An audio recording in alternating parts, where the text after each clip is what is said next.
This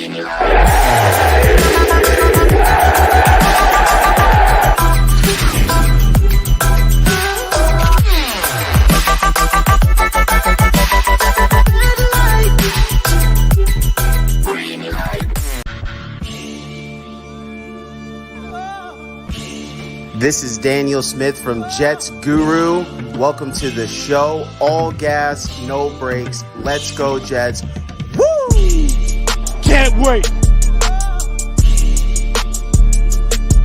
You play to win the game. Hello? Let's make sure we play like the New York Jets.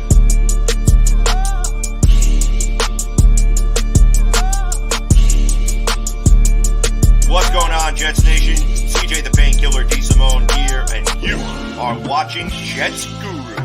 Now, give it up for your host, Mr. Daniel Smith!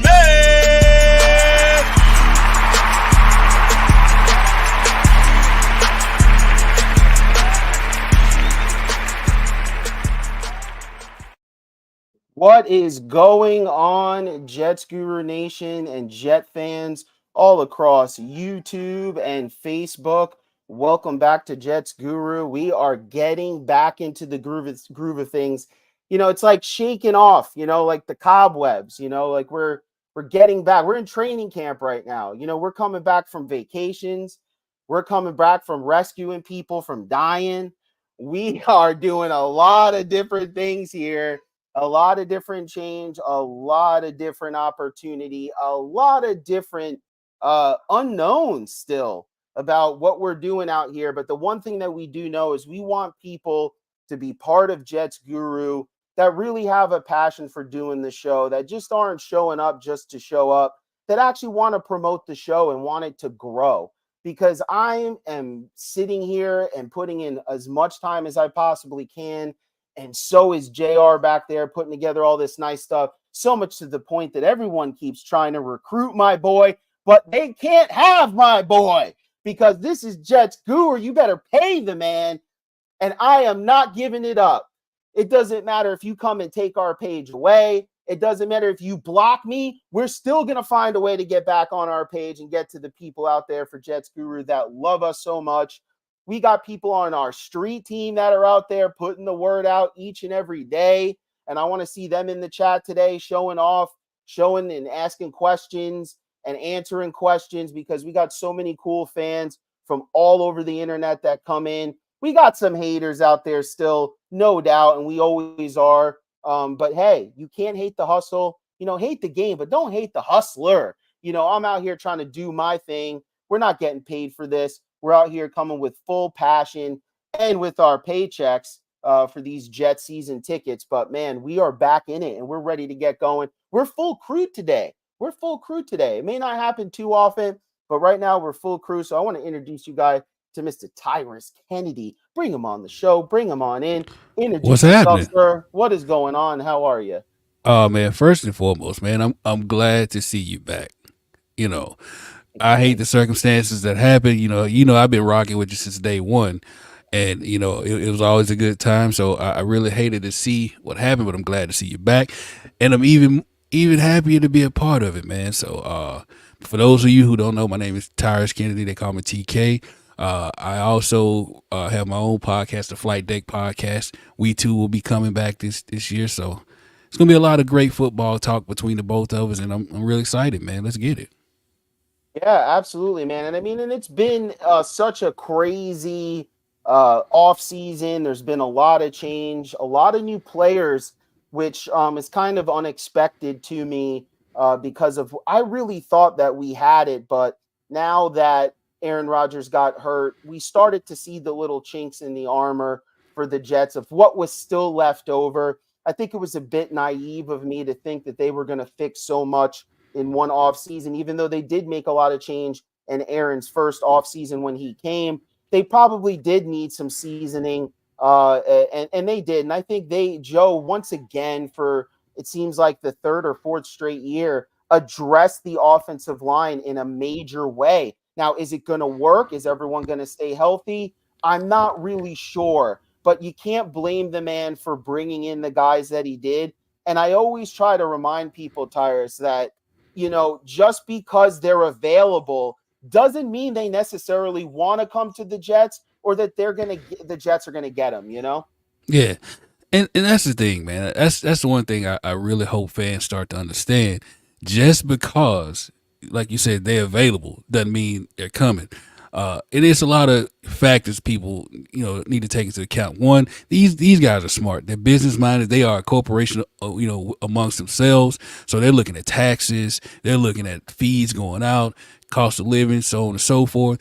I live in Texas, and a million here is worth way more in Texas than it is in New York. So those guys look at that as well. Then you look at style of play, playing time, and we can't ignore the fact that this franchise has been snake bit and the laughing stock for so long. So guys really looking to that. But the tide has turned. Joe D has done his thing. We have Aaron, we have Salah, we have a top 2 defense, and they're not number 2, and we have a Aaron Rodgers and the second best running back in the league. So guys see the dream, they see the foundation, and they know what's up. So it's changing. Yeah, and I agree. And I think it is changing. And the injury, like, not to hamper on it because we've talked about it so much, but, it's one of those things where it was dramatic and it was franchise changing. I mean, it really sucked the air out of the season just to drive and 4 plays in. And it really changed the outcome. And you saw the fight in the Jets. And, there was a lot of ups and downs of that season. I want to know your opinion, just kind of as we flow out, talking about the end of this season and the off season, and then getting into this Commanders game. Did you think that the Jets should have went out and got a guy like Jacoby Brissett that was available, or a Josh Dobbs, which I know Dobbs kind of came out of nowhere, but he did perform a couple games before he was traded to show you he was a little bit on a hot streak? So yes, in short answer, yes. Definitely Brissett. I've actually wanted us to grab Brissett for the past 3 years or so. Josh Dobbs, I was good with that too. If you look at last season, man, and we were 7-11. I'm sorry, 7-10 with shoddy quarterback play, right? Decent, and I'm just saying, just the bare minimum, decent, average play. We'd have won 10 games, made the playoffs. So of course I was all for going to get a Jacoby Brissett. We would have had at least that success. It would have showed other free agents coming out. This past off season, hey, they lost Aaron freaking Rodgers and still went 10-7, still made the playoffs. That's the place I need to be. So it's bigger than just that season. I'm always a forward thinking guy. So of course having Brissett, and it would have been a rental. We all know that because you see where he is now. But the fact would have remained, it would have given other players a better view of how good this team really is with just decent quarterback play. I agree too. And I think it would have rewarded the defense a little bit too. It's been Yes. 2 years of just outstanding play. And, it's hard to do that year after year after year. And you had a chance to maybe even win a playoff game. Maybe who knows what can happen, especially last year with all the injuries and some of the teams that you thought were going to do good weren't. And so I think there was a little bit of a grab there. I think they got a little scared and didn't want to reach too hard. And I felt like they were reliving the past, which was the previous season, where like, hey, we got to move past this Zach guy and just get somebody in here who can perform. And you don't want to see young players get frustrated, but I was proud of that Jets defense because they did play and perform all the way through until the end, even more so than I would say the previous year. And I think that's also because the defense coordinator decided to actually add in blitzes this year, which was really important to this defense because after their offense couldn't score, the gig was up in what they were doing, and you needed to add a little bit of outside pressure. The Jets have more than enough players that can do those types of things, and I was just waiting for them to add more blitz packages, and they did, which balanced out the defense. I really felt like Jacoby Brissett would have been the guy for the Jets. I've been watching him for a long time, and he's He's really poised in the pocket. He doesn't make a lot of mistakes, but he could still throw the ball down the field. He's in one of those positions where I don't really feel like he's been given a good enough chance in his career with a full off season in the player that he's matured now. There's a possibility he could be a Geno type of Smith player. It's just that Geno has a little bit more of an electric arm.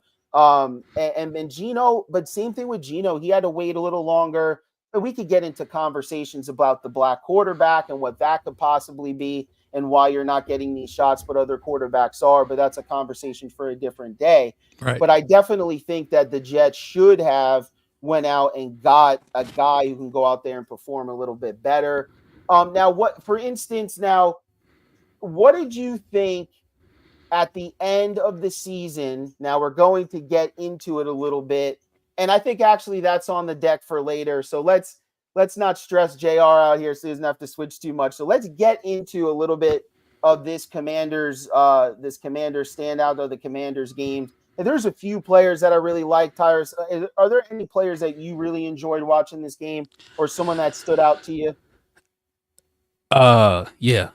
And I know the easy answer would be Braylon Allen. And you could ask our boy Kevin about him. I told Kevin Robbins about him months before the draft. I told him this is the guy. But the one guy that stood out to me, and I think will end up being the steal of the draft for us, is Leonard Taylor III.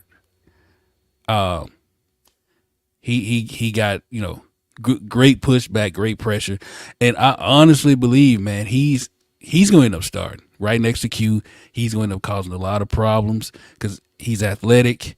He's strong, he's fast, he has great motor, and I don't know why he dropped how he did, but I'm glad he did. And I'm telling you, Jets fans, this is the guy to look out for. Absolutely, 100%. And for me, I'm the flashy guy. All right, so I like a little bit of the flash. So I want to talk a little bit about these quarterbacks because it's just been forever since the Jets have had any decent quarterback play, from backup to starter to third string. Just give me something to get excited about, especially these preseason games, which Roger said he's not even playing in. And Adrian Martinez, for me, I never even heard of this guy until this game, really. I don't really dig too deep into our third string and fourth string quarterbacks until I actually see them play. And with his first game with the Jets here, I was impressed in what he brought to the table. Now, I know people like Peasley, and Peasley did well too. But there's something about Adrian Martinez I like. I like the fact that even though he played in the UFL, he was the MVP of that league. I like his size. I like his mobility inside and outside of the pocket. And there was a play where he was chased on the out. He bobbled the ball at the line. It was a fumble in the exchange. He picked it up, so he was late, obviously, on the read. He rolled out to his left, and he was chased by, I'm not sure if it was a backer or an end, to the sideline. And he just could have stepped out because the guy was about to hit him. And in doing that, he would have lost like 2 or 3 yards. But he was able to get the ball out in safety and get rid of it. It's just these little things that you would see someone like a starter, like a young starter like Zach, just kind of run out and you lose 3 yards. And you could have had maybe a 4th and inches or a 4th and 1 where you may have thought about it. Now you can't. Now you got to punt it. It's like these little things. I just loved his playmaking decision, rolling in and out of the pockets. He was able to hit guys accurately. He has a little zip on the ball, which I actually like. And there was a few plays that were missed. McCutcheon, he missed a big play on the sideline. He jumped a little too early. It was like about a 25, 30-yard play across the field. A big-time throw to Smith, which put them on the 4-yard line, which was really big play on the Jets' 3 or 4-yard line. And, I think that the Jets, they decided to run the ball and go for points there at the end. But I honestly would have pushed to see what Martinez had in that scenario. These games don't mean anything. Your starters are out.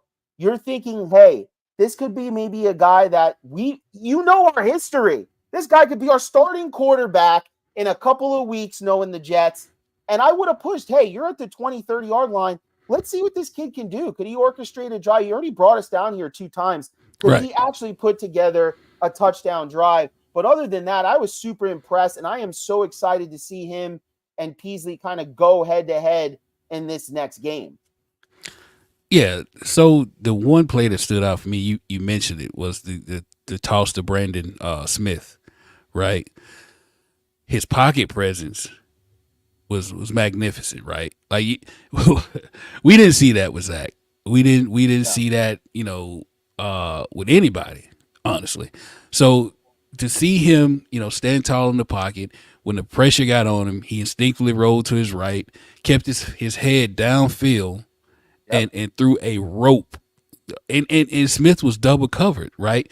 And it was on the money, in stride. And you like you said, the IQ, the smarts, the size, the arm. I mean, what more could you ask for? Now, here is where we may have a thing, and it's a good thing, honestly. We hadn't seen Jordan Travis yet, right? So when he's healthy, when he's cleared to play, I'm interested in seeing him, and that competition between those two will be something to look forward to next year. I think the way Martinez is playing, he's probably gonna make the squad, and Travis will be practice squad protected, and we'll see him sometime down the line because Aaron may have this year one more.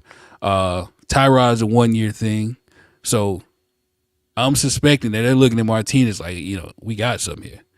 This could be a good thing. I'm Yeah. telling people this could be something where exactly what Tyrus is saying is that it could be almost like a minor league setup here where Jordan Travis is your long play, where the skill sets that he has. We do not know how long Aaron Rodgers is going to play. And if he's playing at a high level, if he's even playing at a complimentary level enough where he's not killing you, he's not making mistakes, and he's not a robot in the pocket. If he could play 3-4 years, the Jets are going to keep signing up for it while these young quarterbacks are getting healthy and they are developing. And these guys would relish in the opportunity to stick on because they haven't shown much. So they're not going to get this opportunity anywhere else. Like Travis is not going to get the opportunity to sit and kind of grow. The Jets knew this scenario. They saw his talent. They're going to give him more time, more effort, more stuff than he will anywhere else. Same thing with Martinez and Peasley right now. It's worth it for them to sign on to the practice squad if need be, because they know, hey, I flashed something in a Jets uniform. I know the history. I know the history of this quarterback room.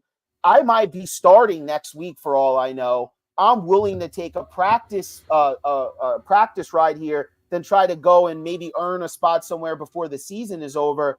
So the Jets might have something where you got Rodgers, you got the star, you got Tyrod Taylor, the smooth veteran who doesn't make a lot of mistakes, and then you have a couple of wild cards in your third string that could come up and show you something. And at that point, if you're putting in a Peasley or you're putting in a Martinez or you're putting in an Allen, then you're really in a desperate kind of a way anyways. And then I want to see what these guys have live against real talent. And so for me, man, this is a situation the Jets haven't been in a while. And this is why, Mr. Kennedy, that I want the Jets to win, because I do not want the GM to go anywhere. I don't want a new coach. I do not want to disrupt the system with all of this young talent and influx of smart veterans that we have. Like, I want to be like the Ravens, where a couple of guys go a year, but that's okay because they have someone underneath that's coming up that are right in that system. Like, everybody is freaking out about Reddick not showing up and what are the Jets going to do without his production. And I tell people all the time, look at the way Robert Saleh has constructed for the time he's been in the league. All of his defenses, that rotational defense, that is the one area is pass rush and line that I am not concerned about. The way that they orchestrated Jermaine Johnson in being able to take his reps and slowly build up to being what I believe is going to be you like what you saw from Huff last year? That's great. There was more responsibility put on Jermaine Johnson than there was on Huff last year that people are not talking about. He was a rush specialist. Jermaine Johnson was that guy. He was out there a lot. and he didn't have a lot of protections, and there was a lot of injuries on and off on that line.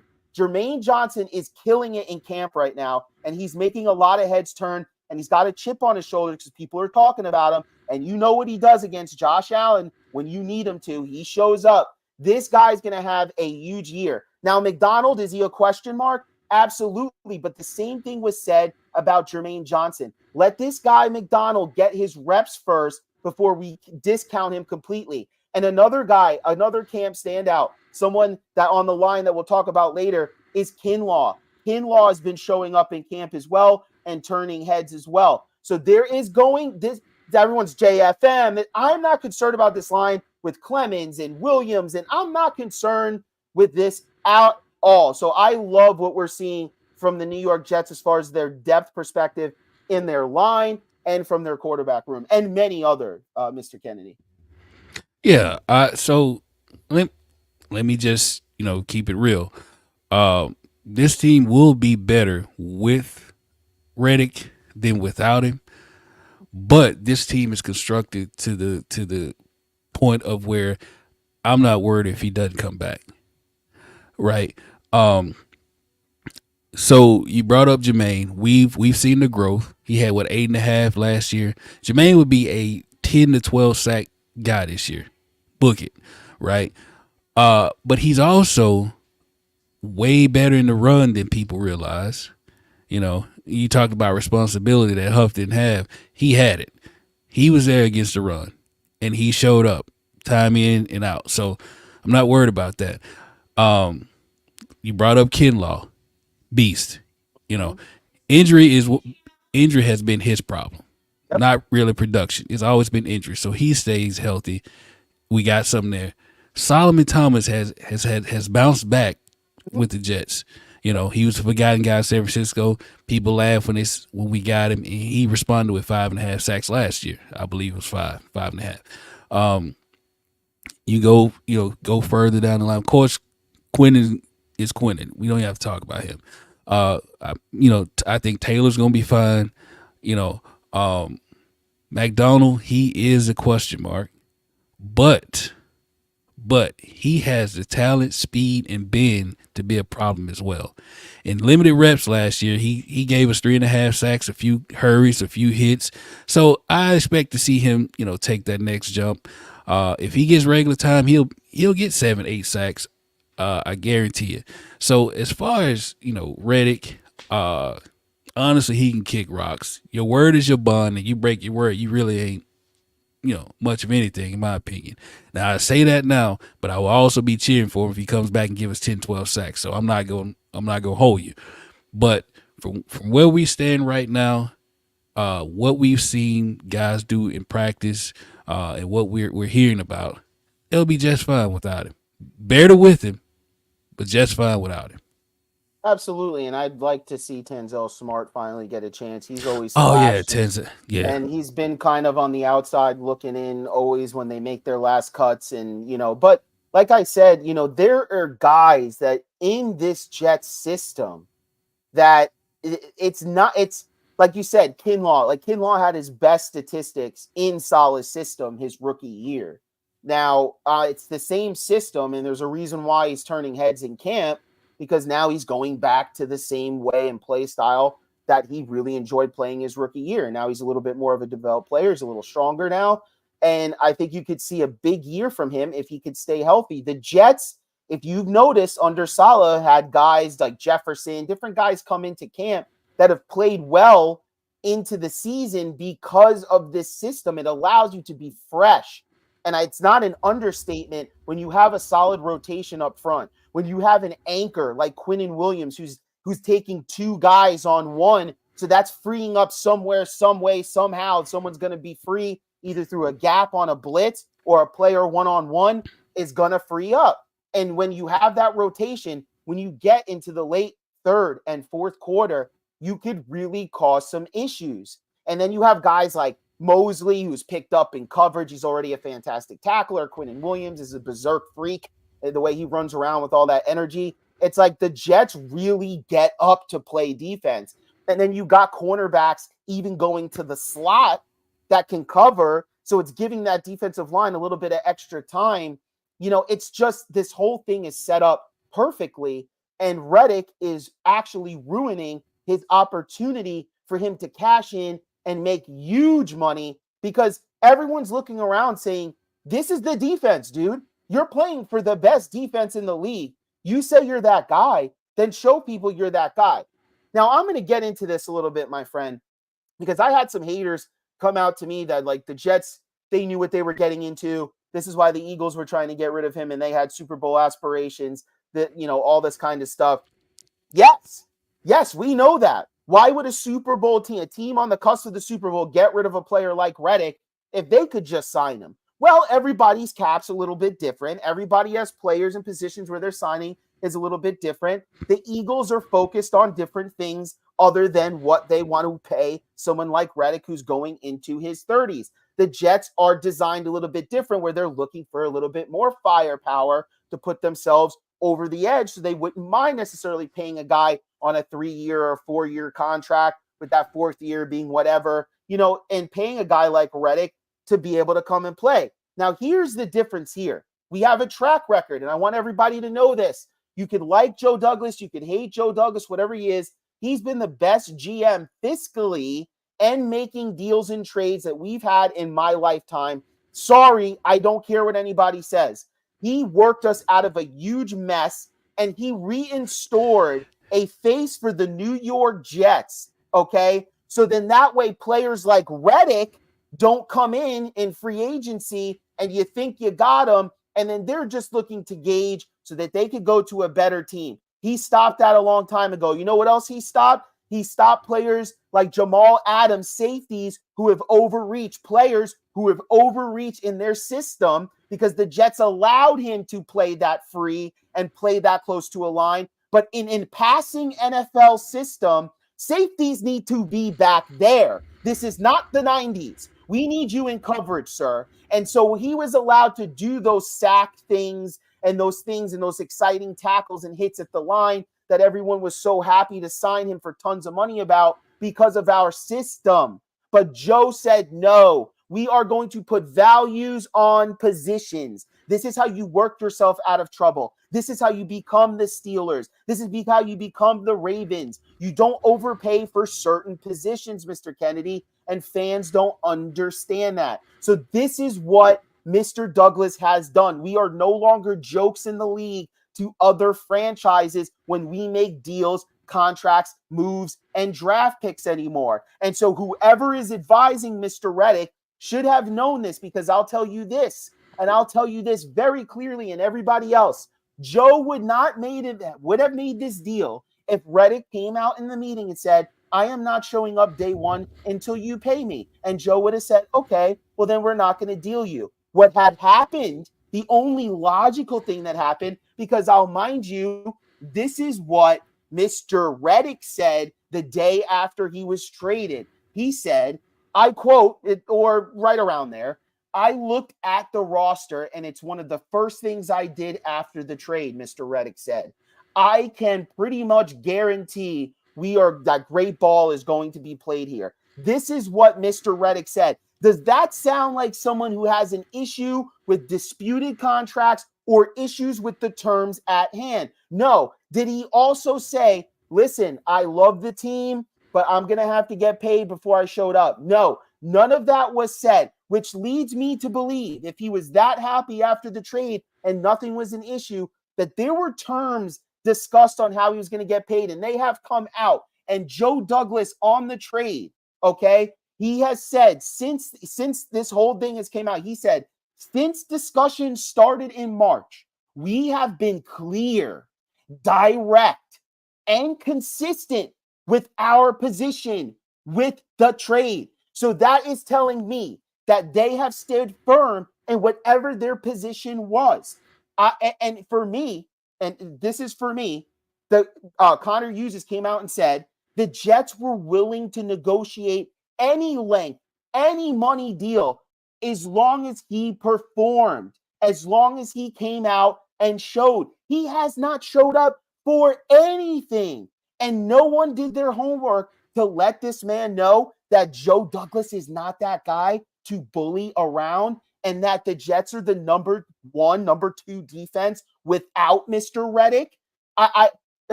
Mr. Kennedy, please tell these people that I'm making sense here. So let me just start off by saying, you was talking about Joe Douglas. Joe Douglas is the reason why people are still sleepless in Seattle. Let me let me just throw that out. He fleeced the shit out of him. Period. And I've so this whole Reddick situation, man. Like I said, your word should mean something. And if you look at Joe's history, I honestly believe that a handshake agreement was made. Hey, you show up, you come to off season, you play well, we got you. But we don't talk unless you show up. And Reddick was like, cool. You watch his press conference, he was all into it. He was ready, So he sold us a bill of goods. And if you look at his agents, right? He has the same agent as DK Metcalf.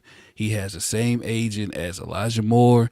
I can't remember the other two people, but every single one of those players have been problematic when it came to re-upping and contract things. So you look at that history, and they hit us with the banana in the tailpipe, basically. They said all the right things, agreed to all the things said in front of them to get out of Philly because they knew they were going to do this. But obviously they wasn't paying attention because Joe ain't going, right? So now you're losing. You almost up to $1.5 million. And because of the CBA, you can't get it back. Okay, so you look stupid. People are saying he has the leverage. No, he does not. No. He does this again. It goes back to the construction of this team. They're not desperate, right? This in the same old poor old Jets. Woe is me, Jets. It's not that. So he doesn't have the leverage. If he sits out, they don't pay him. And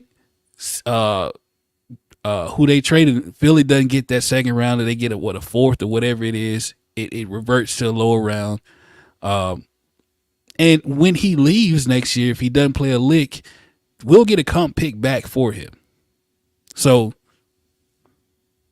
it is what it is with him. Like I'm not worried. If he comes back, great. If he doesn't, okay. But I'm not holding this on Joe. He did what was right by the organization. He did what was right by the books. He's keeping, like you said, a physical accounting is what he's doing. Not like, what was that chokehead we had back in the day? He was before McCagnon. He was a contract guy before McCagnon. The guy from the Jaguars. He went to the Jaguars after that. I can't remember. That guy. He stripped down Rex Ryan's roster. Yeah. So he was supposedly a contract guy. You saw what that guy does. But Joe is a football guy who deals with contracts. It's a huge difference, right? So, and we're seeing that play out. Idzik, thanks, Kevin. And we're seeing it play out in real time. And people should, relax and be happy about it, because he's not letting these players play in our faces like they used to. Yep, 100%. And I say a lot of this too is stability matters to organizations. And Jet fans kind of have PTSD, but it's like, as soon as things don't go right, get rid of him, get this guy out of here. We got to keep guys in house to build something here. People don't understand, and they should, because many people work in organizations. They work in different places where there's structures and tiers. Have you ever worked in a job where things are operating and flowing, and all of a sudden you get a new manager, a new GM, a new boss, and all of a sudden the workflow is completely thrown off? And it takes a long time. And a lot of times you got to get new staff to fit the new boss and how they work to really get performing. And that's even before you start getting things really moving. And the relationships and bonds and workspaces and the way people do things have to be done differently now.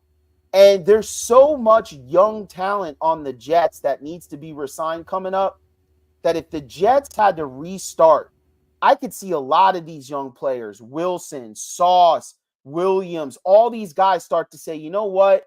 I think it's time to get off the jet train now. And they start requesting trades and they start Right. getting unhappy. And Aaron Rodgers retires and you fire Joe and you got a new coach and a new GM and a new outlook in how you're going to draft. So that means the drafted players are probably going to get it's just you're talking about years and years and years. See, what I think has happened to the Jets the last couple of years is they've made it's like you do everything right except you forget the thing that always haunts your organization. It's like everyone that comes into the New York Jets, they think like, oh, this isn't real. This isn't like a real thing with the Jets. You know, the past is the past. But it's just the NFL is the NFL. The Jets going into last year with just Rodgers and no backup quarterback worth of salt was really what hampered the Jets. Because honestly, like we talked about in the beginning of the show, the Jets have been kind of pushed back in a way that the team wasn't. The Jets have built a playoff team, in my opinion, the last 2 years, a team that could go to the playoffs and could maybe win a game. They have not gotten there because of the quarterback, because Wilson, not only did he fall off of what the Jets expected him to be, he was nowhere even in the neighborhood. And then the Jets didn't get a backup quarterback worth of salt because they were so invested in what Aaron Rodgers was going to be that they missed the most obvious thing, that you are a snake-bitten organization that has lost every starting quarterback that you've had that's been any good in your entire history for at least a season or 2 seasons. So if your job is on the line, it would be kind of, I don't know, a priority to go out there and get yourself a backup quarterback, which they did this year. And so I think that you had a playoff ready team. You had an organization that drafted well. You had an organization that put good contracts together. You had an organization that gathered enough young talent. It's just they just fell off through certain injuries that unfortunately happens. But this is the year that supposedly we're going to show the worth. So that's why it's so important for me that the Jets to win, because we cannot shake this tree up again, or we're talking about another 5, 6, 7 years of nonsense, of real nonsense. So, I mean, when you look at it, for me, people need to calm down with the New York Jets and asking for firings and this guy doesn't know what he's doing. The Jets are on the cusp of doing something that I think is really, really important. And just slow down. There's a lot of talent. Reddick doesn't make or break the New York Jets. But Mr. Kennedy, I want to know, we have a weapon that's barely been talked about. Go ahead, Hey, go ahead. just let me just touch on what you just said real quick Sure. with one sentence. Cohesion matters, Right. right? 2 words: cohesion and consistency. They both matter. They keep those, we'll keep rolling. None of your question. Exactly. And remember when Ryan Fitzpatrick came in late to camp because they were arguing about contract and he was completely off. Like, we were ready to roll. And then all of a sudden he shows up out of nowhere. The Jets bring him back in, and then the season completely falls off from there. It's important to get in house, because Mr. Reddick, if he with all this pressure, with all this and I'm not coming in and they're going to pay me, if he doesn't come in and produce right away, not only are you not getting paid by the New York Jets, right? After all of this, you are not getting paid by any team, and no good team is going to want to bring you in with all this nonsense. It is better for him to go the Aaron Rodgers route. Aaron Rodgers has reached out and kind of, from the player's perspective, which I think was smart by Aaron Rodgers, to let Reddick know, from a player's perspective, we understand you're just trying to get your money to take care of your family. From a fan's perspective, it's different, because you have made in excess over $55 million. I am trying to take care of my family. I am working 2 jobs. I am trying to hold up a mortgage. I am trying to take care of elderly parents. I am doing these things. You, sir, have made enough to take care of your family and generations after. Right now, what you're doing is you're playing games with an organization because you think your value is more than what you got on the table. And like you said, Mr. Kennedy, this ain't the one. This ain't the GM, and this is not the squad. This isn't the 25th defense that's looking for a defensive star. This is a team where they already have their stars. You're coming in to put a stamp on your legacy. You win a Super Bowl with the Jets, you could start cementing yourself and asking for money. Now you got your ring. Now you got all this different thing, and you would be made. He doesn't get it. I don't know who is his agent, man. I don't get it. With 3 cornerbacks in the top 15, right? With 2 all-pro linebackers, with an all-world defensive tackle, Reddick would be the 4th prettiest girl at the prom. And you'll That's take what he him. is. And we'll take him. But You know?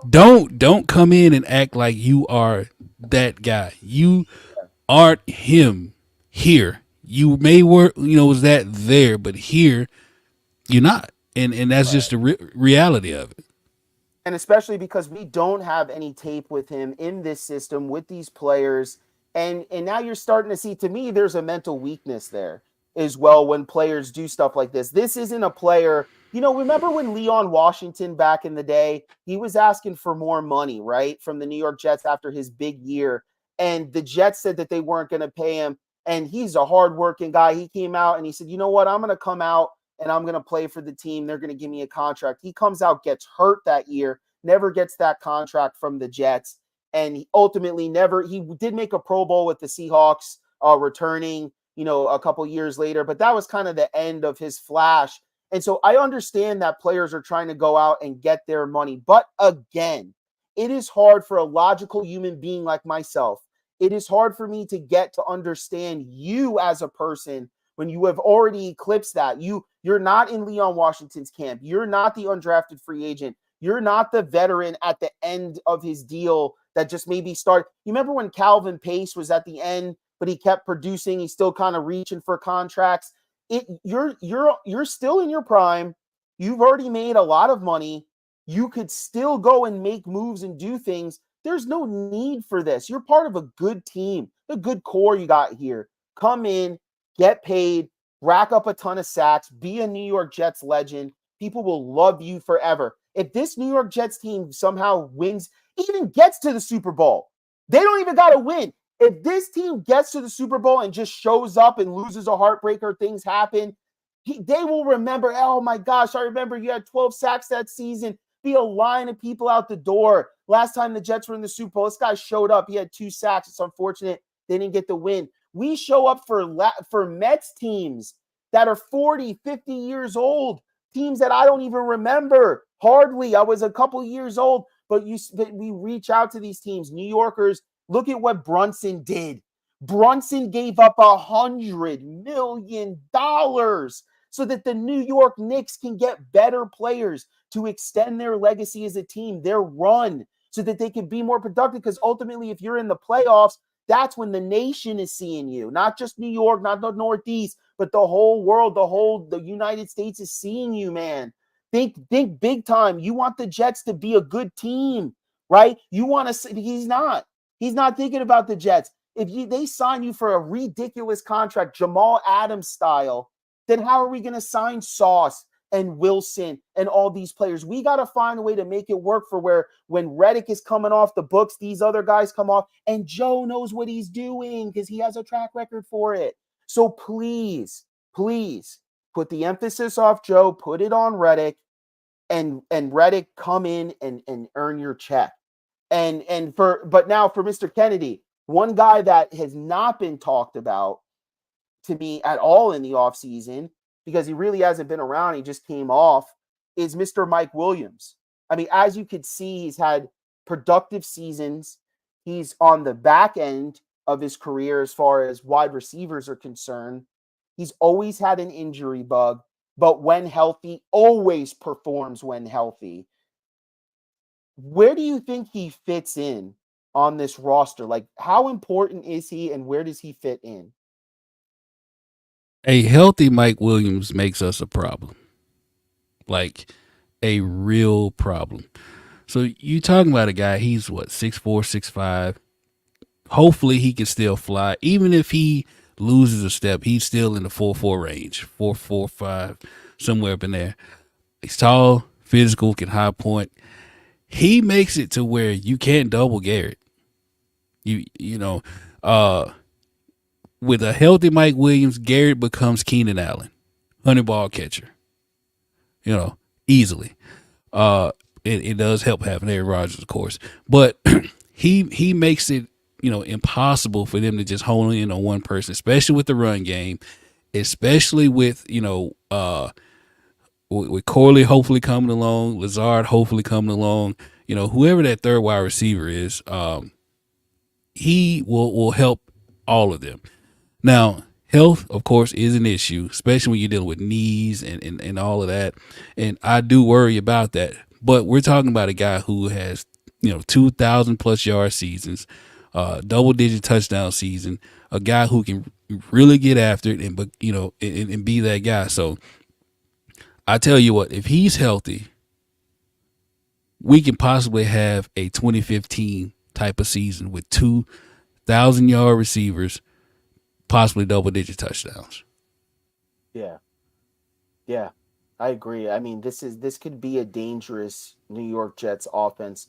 Like you said, with Mike Williams, it's a problem because when you look at the Jets depth chart, right, you have Garrett Wilson as your number one wide receiver, and the opposite without him would be Alan Lazard, you know, with Xavier Gibson in the slot. I'm not, for me, that's really not enough. You know what I mean? And and you have Malachi Corley, which I think he's really gonna push Xavier Gibson. And I love that matchup there because I think it's gonna be one of those scenarios like you saw with Brees Hall his first year, where it was like as soon as Brees Hall that he started getting a little playing time, it was like, you know, you might have a situation that Michael Carter all of a sudden gets completely bumped out of the rotation where you're thinking, oh, well, I think Michael Carter is going to be our starter. And then all of a sudden, Brees Hall completely pushes him out of the equation. Xavier Gibson, while I love the story, while I love his route running, while I love his grit, Malachi Corley is a beast. And I really think that he could do some damage in the slot. So it's going to be interesting watching that development. But even so, I don't think those guys are going to give you anything on the outside per se, unless you spread it out wide type of thing, 4 or 5 wide. Then everyone could potentially be dangerous at that point. And as we know, we've been a little bit, again, PTSD when it comes to offense. We forget that Aaron Rodgers is actually our quarterback. We actually forget that Aaron Rodgers has one of the fastest releases in NFL history. We forget what Aaron Rodgers could do with offensive weapons. And so it may take us by surprise a little bit. You know, it may not just be Wilson. You know, the ball's going to get spread around to the open person. You know, now one of two things can happen. Either he could force feed it like he did Devontae that last year we were together, and that means that Wilson is probably going to have like 1,700 yards receiving and have like some kind of crazy monster season. But I really don't think that he needs to do that here. I also like our tight ends all across the board, from the very first to the very last tight end.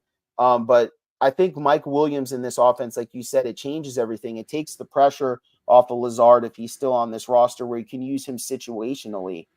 You know, so Mike Williams doesn't take the brunt of, you know, those reps. And then it really puts an emphasis on making guys like Corley and Gibson in the slot be something that you would have to watch out for as far as who's going to take over there. You know, you have guys like, you know, Irv, and, you know, you have Malik Taylor and, you know, stuff like that.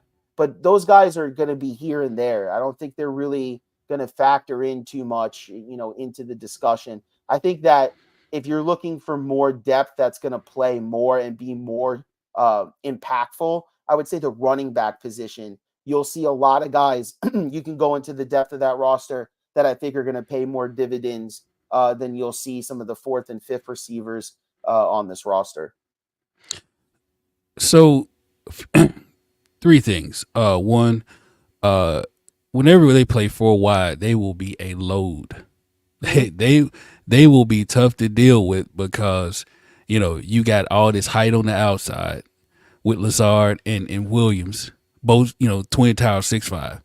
You got Wilson on the inside, and you got either, you know, Corley, or you just said the other guy, Xavier. I Yeah, don't know Xavier. what you got, Xavier, or a combination of somebody else. Uh, Another thing, a lot of people aren't talking about. They can go three wide and have Conklin out there. Now Right. he is going to be the wild card, in my opinion. Now you saw him last year. Again, we had real shoddy QB play, but Mm-hmm. we still got the best tight end season out of him since 2011 with Dustin Keller. Right, he had the most yards and the most receptions we've gotten from a tight end in 13 years. Right, so that's worth noting as well. Right. And the third thing is Aaron Rodgers makes everybody better. Mm-hmm. So you got your Irv Charleses, you got the other guys. You you add those to Aaron Rodgers, and he sees, like, he knows that offense about as well as breathing, right? Right. So he knows what, if as long as these guys know their roles, know their routes, he will see you, he will find you. So that, again, I think Mike Williams is the piece of the offense that can take it to a whole other level, to where we get Right. that 2015 type of production. But if he's just, 80% Mike Williams, and we got 750, 800 yards from him, Yeah. that's still huge. Right. That is huge. So, I'm looking forward to seeing him work, because of the matchups. Because red zone, my God, think Yeah. about that. You got him 6'5", Conklin 6'3", Lazard. Lazard 6'5", in the red zone. Yep. Problematic. Yep. So just different facets of the game.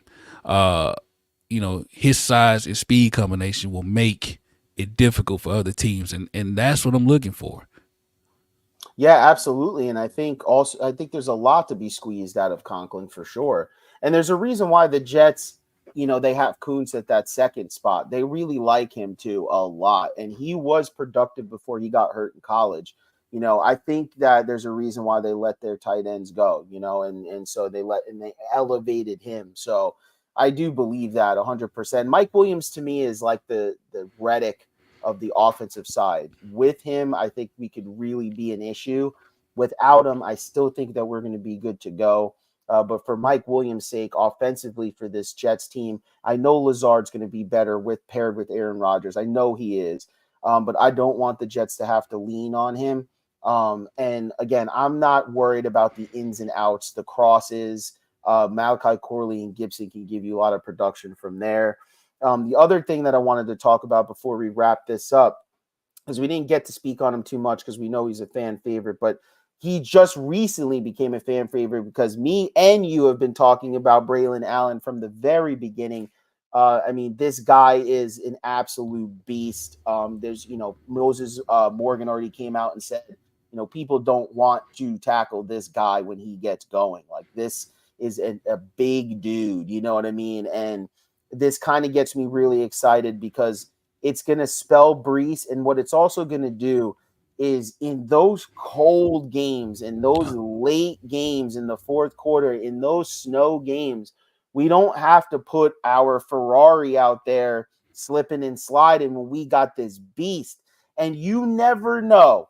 You never know, because sometimes it happens, but you may have found a diamond in the rough.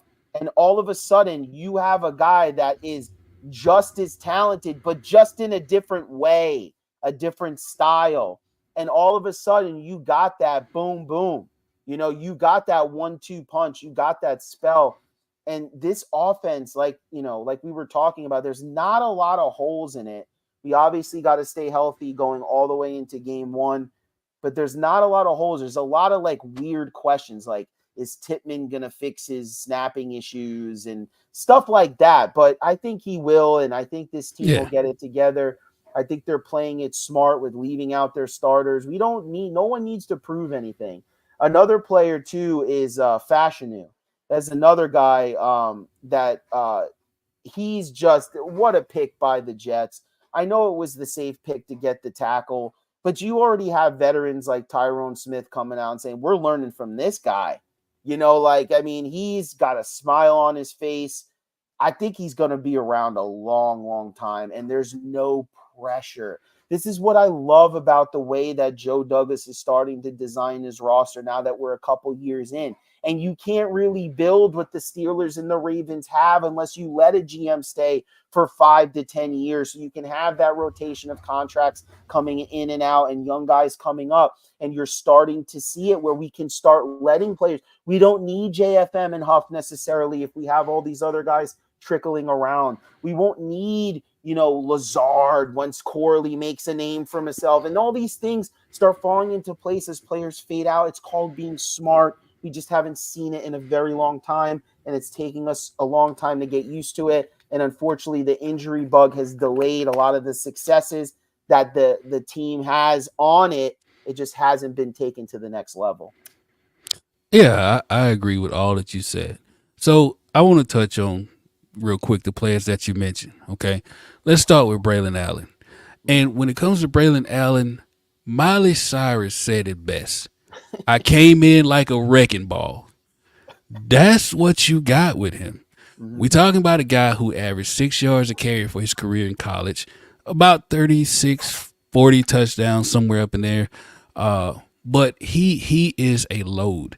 Now, with his style of play and with Brees's style of play, it kind of reminds me of USC 2005, Lindell White, Mm-hmm. and Reggie Bush. Right. You got real thunder, real lightning, right? So, like, they can beat you. The Jets can beat you any way with them. Run it down your throat, go outside, catch the ball out the backfield. Like, they have a real duo back there. And then you mentioned Fashioner. Yeah. So with him, and again, I do like to pick. You looking at Tyron Smith, 1 year deal. You looking at Morgan Moses, 1 year deal. So you have that insurance. Mm-hmm. I personally hope he doesn't get any playing time this year. Right. Yep. I hope he can just sit back and learn and grow. But I'm confident in if he does have to play, he will play well. So you have that depth at tackle that we didn't have last year that killed us that last year and year before. Ever. Yeah. So you have that guy who can protect, who can get out in the run game. I'm looking forward to that. Now, Tippmann, we have heard about the shotgun snaps and whatnot. Hopefully he works on that. I will say I would not be mad if they brought back McGovern once again on a 1 year deal as insurance. I can't, bro. After he made that comment about the fans, I was done with him for life. He's done. He's in the Wayne Hunter camp for me. That's for him. He gets thrown in the Wayne Hunter camp for me as some of the worst Jets. I don't ever want to see him again. But I agree with everything else that you said. And when have we ever had a top 5 like talent, like just sitting as a backup, like a left tackle? Usually we draft a left tackle. It's like, you got to save us, please. This guy's like, nah, just have a seat. We got some veteran. We only have one of the best left tackles of all time. That's okay. Just have a seat. Oh no, right side. We have one of the best right tackles in the last few years. Yeah, they're older guys, but they're one of the best. You can have a seat, kid. We've never been able to see this type of stuff. We've never been able to see these types of defensive players, come in and out. Like, we're starting to see talent from depth coming up out of this roster. Xavier Gibson, he came out of nowhere last year. Now he's your starting slot receiver as we sit right now, and you just didn't see this before, Yeah. Speaking of depth, right? We was just talking about Braylon Allen, and we were talking about, Brees. We still got Izzy back there. We still got Davis back there. Yep. So like we have pieces everywhere. The days of Clyde Gates and some of those days are gone, man. Yeah. The days of Sean 3.5 yards per carry Green fall forward is gone. Yeah. Like Joe has done a great job of restocking. We got Scott and come and said Izzy isn't going to make this team, and that's my point. Yeah. That's the point. You can have a guy as talented as he is who has potential, and you can let him walk, and you're like, Yeah. we still got so and so, so and so, and so and so. So, like, this team is built to win now and next year and the year after that, and it's because of the moves made by Joe Douglas being responsible on the physical side and talent side. So, we got us something.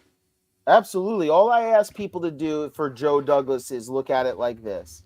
Give him a damn quarterback that's worth of something that actually plays a full season. Joe Douglas has not had one quarter. Now you're going to say he's the GM. Why didn't he get the quarterback? Yeah, I got you, okay? But what I'm saying is, could one of these players that he brings in step up to complement all of the other pieces that he has brought in? And I think you'll really like this team, because if they could come out and win for the next 3 years with Aaron Rodgers and hand it off to one of these young quarterbacks, and Joe, and we could really turn this into something good for this franchise, where we can go on an 8 to 10 year run of the same people in the same building. And that is how you build winning. That is how you bring talent in. And that is how you evaluate talent based off the talent you actually have, not in the desperation of getting that talent because you have nothing.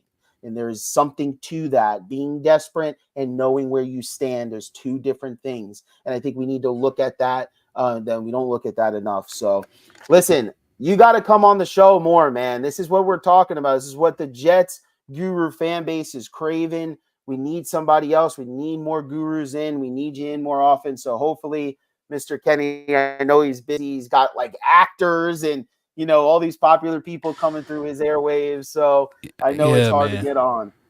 Yeah, quick shameless plug. If you are into, Game of Thrones, House of the Dragon and all of that, look me up. My podcast was hit number 22 last year on Spotify and TV show breakdown. So, if you into that, man, look me up. It's called Watch Them Thrones. I guarantee you have a good time, man. I've interviewed, stars from the show and got some more coming on. So I'm really excited about that. But I'm more excited about Jets football because I've been following them since I was a kid, and it's our time now. Let's go eat a damn snack. And I don't want to stretch JR too much longer, but I do have a question for you on that. For that show, for that House of Dragons, do they continue? Are they going to continue to make those leading in to the original ones that we saw, or is this the last season of showing the old guys there? So they have a book to follow, right? And they really have kind of started veering away from that. It's a long story, but so what I've read and heard is that they have 4 seasons to wrap this one up. They also have another book, that's in that world, Knights of the Seven Kingdom, Tale of Dunk and Egg, that's coming out next year, a new show. And they're also working on even, other prequels going even further back. So hopefully it keeps me busy for the next few years and gets me this HBO deal I'm angling for. So look out for it. It's got a lot coming. Yeah, it's a great show. I just wish that they would have explored more of the characters from the last show, like a Yeah, Jon Snow show. Everybody wanted to see something like that, man. and they just really dropped the ball on that. And then even with the House of Dragons, with these characters, I think people are starting to get attached to these characters, and you're not going to go off and explore any of that. They're already ramping up to, people are dying and kings are dying and or getting burnt up, and they've ramped it up to where Yeah. what are you gonna where do you go from here now? I haven't seen the last episode that came out yesterday or today, but how do you slow it down from there? It looks like they're already getting ready to kill all the dragons off and stuff. It's crazy. Well, I will tell you, they really slowed it down with the way this season ended. Don't Trust me. Don't tell me yet because I haven't seen it. I haven't seen the finish line yet. So no, Yeah. I'm not even looking at the comments right now. I'm not I even looking at any. I will say this. They set up season 3 to be nice if Okay. they follow through. I will I'm say excited. that. I'm excited. Well, I hope that you're excited. I hope everyone's excited about Jets Guru moving forward.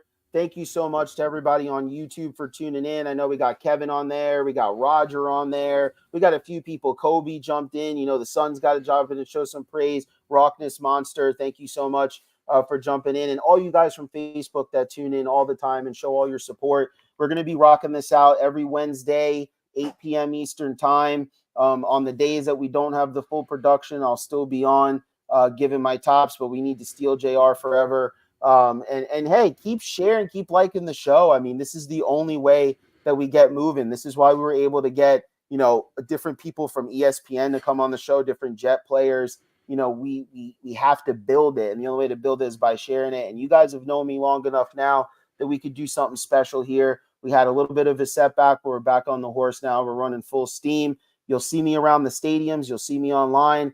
Don't forget to holler, Jets Guru, Jets, Jets. And give my boy JR a shout for all these great graphics, for all the sounds and everything that we got. He's what gets me excited about this show now. For me, it's seeing the full production. It's seeing everything put together. It's not just seeing my dumb mug on the screen. He's a beast.